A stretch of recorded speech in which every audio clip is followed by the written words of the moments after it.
got from the institution and from your learning environment so far? What is that?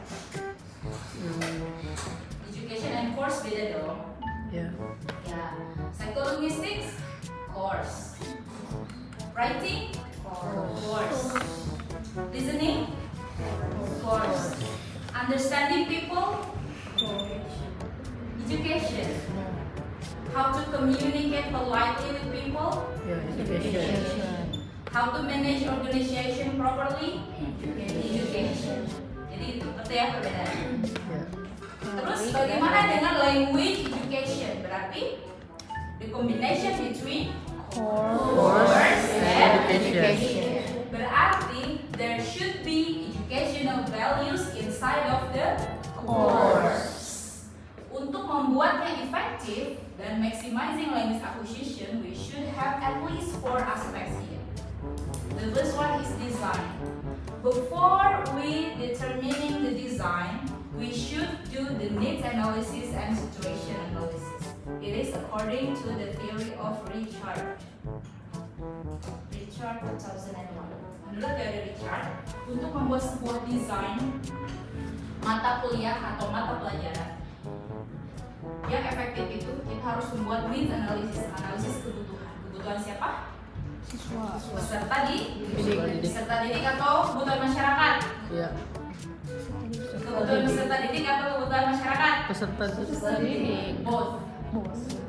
Jadi bukan hanya peserta didik, kebutuhan masyarakat juga kita harus paham.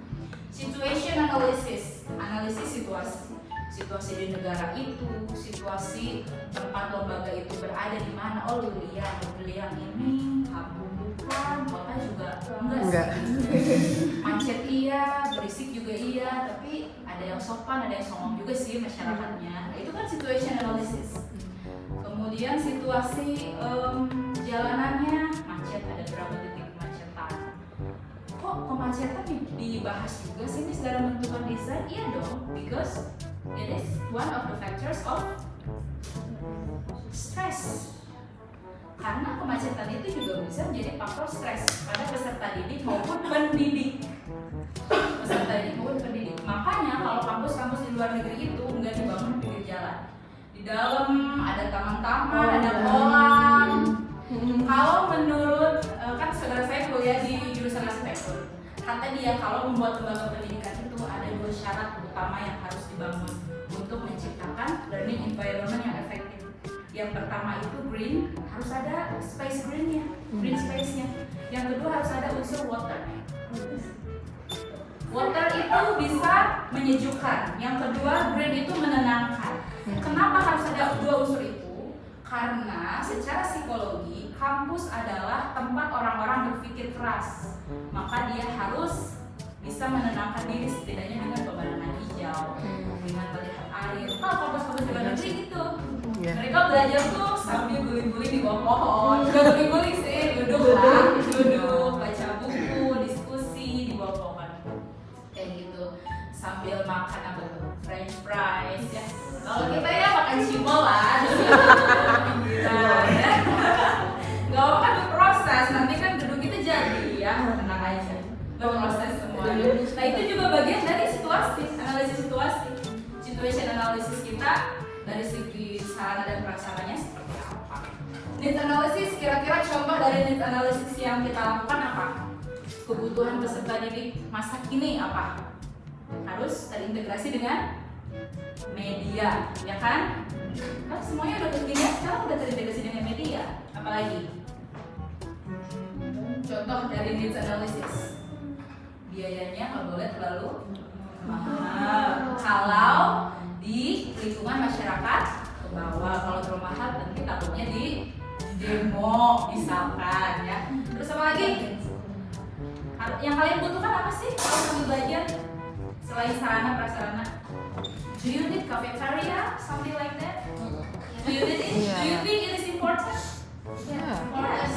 What about library? Ya, sama dong ya, walaupun kita bisa akses lewat gadget. Itu dari contoh untuk membuat desain. Selain itu sebenarnya beberapa teori lain seperti Vygotsky memasukkan policy ke dalam ini unsur policy. Karena apa? Di dalam unsur policy ini kebijakan itu bahwa let's say that we don't care about political system in our country, but believe it or not, directly or indirectly, our situation in life right now affected by political system. Oke lah, boleh kita ngomong gak peduli, gue mah politik bodo amat siapa jadi presiden. Tapi sadar gak sadar kehidupan kita saat ini adalah manifestasi dari kebijakan politik yang ada. Contoh apa? Kurikulum, betul sekali. Terutama di sekolah ya, yang benar-benar masih belum bisa independen sepenuhnya.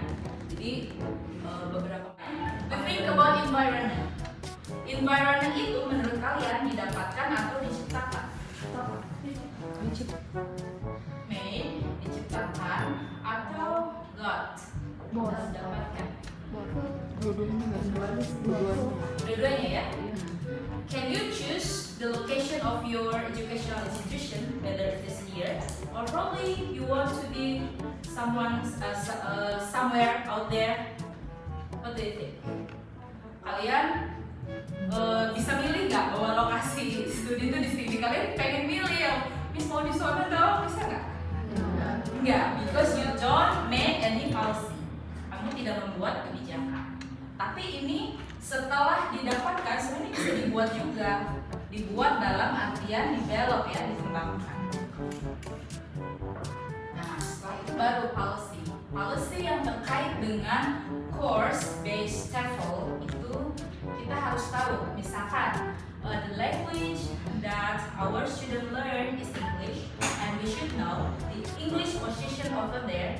Is it foreign language, second language, third language, or local language? Or all of the students speaking all of this together? What about our environment? Just imagine all of us as a students. English, foreign language atau second language? Foreign language generally. But there are some people who position English as second language from their home, ya. And it is part of the human freedom in language. Itu boleh, bebas. Nah, terus kalau di negara kita polisinya semua bahasa rata-rata semuanya punya first language, second language, third language, local language juga ya. Jadi negara kita multi etnis.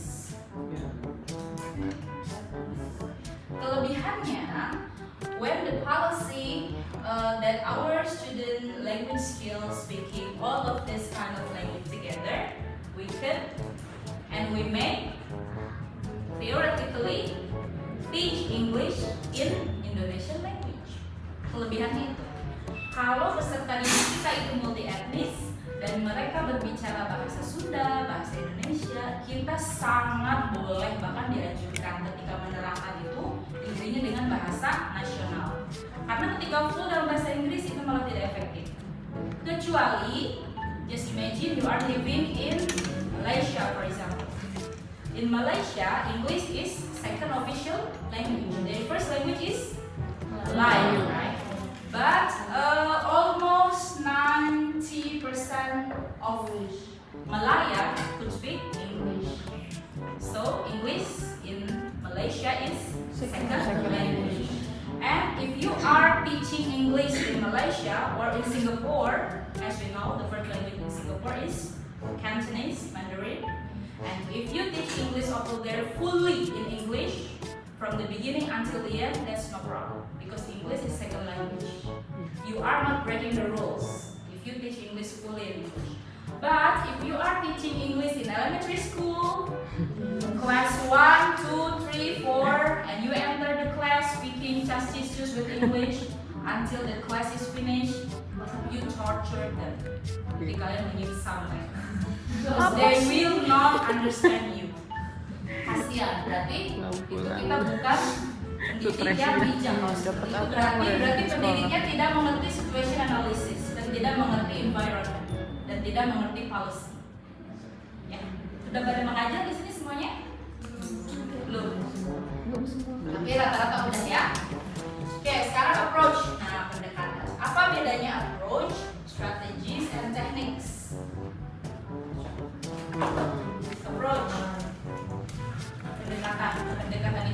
konsep besar yang digunakan dalam melakukan atau mengeksekusi suatu program. Misalkan, oh kita pendekatannya itu pendekatan humanistik. Pendekatan humanistik itu berarti menempatkan peserta didik dan pendidik itu bisa berteman, tetapi tetap memperhatikan nilai-nilai politeness. Itu contoh pendekatan humanistik. Oh kita pendekatan seniority misalnya. Yang senior.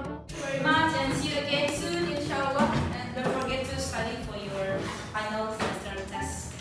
It will be a little bit hard, but yeah, no problem. Little, it's okay. That's learning. Not Okay. big. Assalamualaikum warahmatullahi wabarakatuh. Waalaikumsalam warahmatullahi wabarakatuh. Thank you so much.